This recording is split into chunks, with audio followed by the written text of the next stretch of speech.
بسم اللہ الرحمن الرحیم۔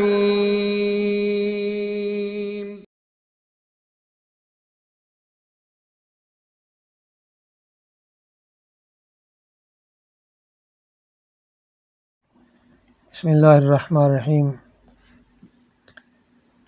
اور پھر وہ عزت و ناموس رسالت پر قربان ہو گئے۔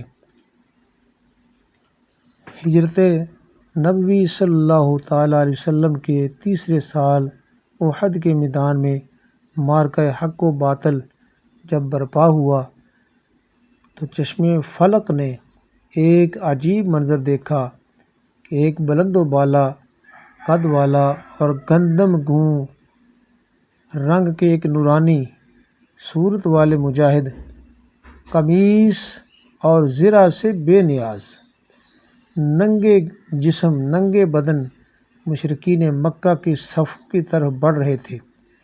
حضرت عمر فاروق رضی اللہ تعالیٰ عنہ نے انہیں اس حالت میں دیکھا تو بے تاب ہو گئے اور آگے بڑھ کر انہیں روک لیا اور کہا، خدا کی قسم میں آپ کو اس حالت میں دشمن کا ہدف بننے نہیں دوں گا۔ یہ کہہ کر حضرت عمر فاروق رضی اللہ تعالیٰ عنہ نے اپنی زرہ اتار کر ان کو پہنا دی۔ اس وقت تو انہوں نے حضرت عمر فاروق رضی اللہ تعالیٰ عنہ کی بات مان لی، لیکن تھوڑی دیر کے بعد زرہ اتار پھینکی اور پھر سینہ عریاں کیے شمشیر بدست دشمن کی طرف بڑھے۔ حضرت عمر فاروق رضی اللہ تعالیٰ عنہ پھر دوڑتے ہوئے ان کے پاس گئے اور پوچھا کہ آپ نے زرہ کو کیوں اتار دیا ہے؟ انہوں نے کڑک کر جواب دیا، عمر میرے راستے سے ہٹ جاؤ، اگر تم شہادت کے متمنی ہو تو میرے دل میں بھی شوق شہادت کے شعلے بھڑک رہے ہیں۔ زرہ وہ پہنے جس کو زندگی عزیز ہو۔ میں تو اپنی زندگی راہ حق میں بیچ چکا ہوں، میں تو اپنی زندگی کا سودا راہ حق میں کر چکا ہوں۔ حضرت عمر فاروق رضی اللہ تعالیٰ عنہ خاموش ہو گئے اور سر جھکائے ہوئے واپس اپنی صف میں آ گئے۔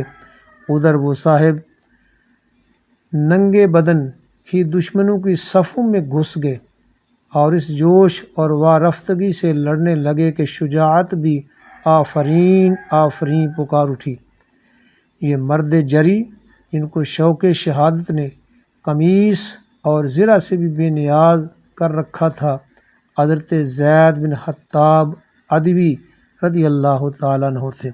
سیدنا حضرت ابو عبد الرحمن زید بن حطاب رضی اللہ تعالیٰ عنہ کا شمار بڑے جلیل القدر صحابہ میں ہوتا ہے۔ ان کا تعلق قریش کے خاندان بنو عدی سے تھا۔ حضرت عمر فاروق رضی اللہ تعالیٰ عنہ ان کے ستیلے بھائی تھے اور عمر میں ان سے چھوٹے تھے۔ حضرت زید رضی اللہ تعالیٰ عنہ کی والدہ کا نام اسماء بنت وہب تھا اور وہ بنو اسد سے تھیں۔ حضرت عمر فاروق رضی اللہ تعالیٰ عنہ خطاب بن نفیل کی دوسری اہلیہ بنت ہاشم بن المغیرہ کے بطن سے تھے۔ ستیلے ہونے کے باوجود دونوں بھائیوں میں کمال درجے کی محبت تھی، جس میں عمر کے ساتھ ساتھ برابر اضافہ ہو رہا تھا۔ عمر بھی بڑھ رہی تھی اور محبت بھی ایک دوسرے کی بڑھ رہی تھی۔ حضرت زید بن حطاب رضی اللہ تعالیٰ عنہ کو اللہ تعالیٰ نے فطرت سعید سے نوازا تھا۔ وہ ان عظیم المرتبت نفوس قدسیہ میں سے تھے جنہوں نے بعثت نبوی کی ابتدائی 3 برسوں کے دوران دعوت حق پر لبیک کہا اور پھر سال ہر سال تک مشرکین مکہ کے ہولناک مظالم کا ہدف بنے رہے۔ جب سرور دو عالم صلی اللہ تعالیٰ علیہ وسلم نے مسلمانوں کو مکہ معظمہ سے مدینہ منورہ کی طرف ہجرت کرنے کی اجازت عطا فرمائی تو حضرت زید بن حطاب رضی اللہ تعالیٰ عنہ مہاجرین کے پہلے قافلے کے ساتھ ہجرت کر کے مدینہ منورہ آ گئے۔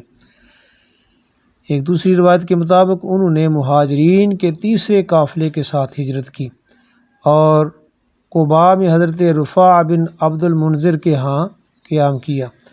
تھوڑے ہی عرصے بعد سرور دو عالم صلی اللہ تعالیٰ علیہ وسلم نے بھی مدینہ منورہ میں نزول جلال فرمایا اور اس قدیم شہر کے در و دیوار طلعت اقدس سے جگمگانے لگے۔ ہجرت کے چھٹے مہینے میں حضور اکرم صلی اللہ تعالیٰ علیہ وسلم نے حضرت ابو طلحہ انصاری جو خادم رسول حضرت انس بن مالک کے سوتیلے والد کے مکان پر انصار و مہاجرین کو جمع کیا اور ان میں مواخات قائم کی۔ حافظ ابن عبد البر کا بیان ہے کہ حضور اکرم صلی اللہ تعالیٰ علیہ وسلم نے حضرت زید بن خطاب رضی اللہ تعالیٰ عنہ کو حضرت معن بن عدی اجلانی انصاری کا دینی بھائی بنایا۔ 2 ہجری میں بدر کے مقام پر حق اور باطل کے درمیان پہلا معرکہ ہوا تو حضرت زید بن خطاب رضی اللہ تعالیٰ عنہ کو اصحاب بدر میں شامل ہونے کا عظیم شرف حاصل ہوا۔ اگلے سال غزوہ احد میں انہوں نے جس والہانہ جوش و خروش سے داد شجاعت دی اس کا ذکر اوپر گزر چکا ہے۔ احد کے بعد غزوہ خندق میں سرفروشی کا حق ادا کیا۔ 6 ہجری میں انہوں نے حدیبیہ کے مقام پر بیعت رضوان میں شریک ہونے کی لازوال سعادت بھی حاصل کی۔ فتح مکہ کے بعد حنین، اوطاس اور طائف کے معرکے پیش آئے تو ان میں بھی وہ برابر نبی پاک صلی اللہ تعالیٰ علیہ وسلم کے ہم رکاب رہے۔ حجۃ الوداع 10 ہجری میں حضور اکرم صلی اللہ تعالیٰ علیہ وسلم کے ساتھ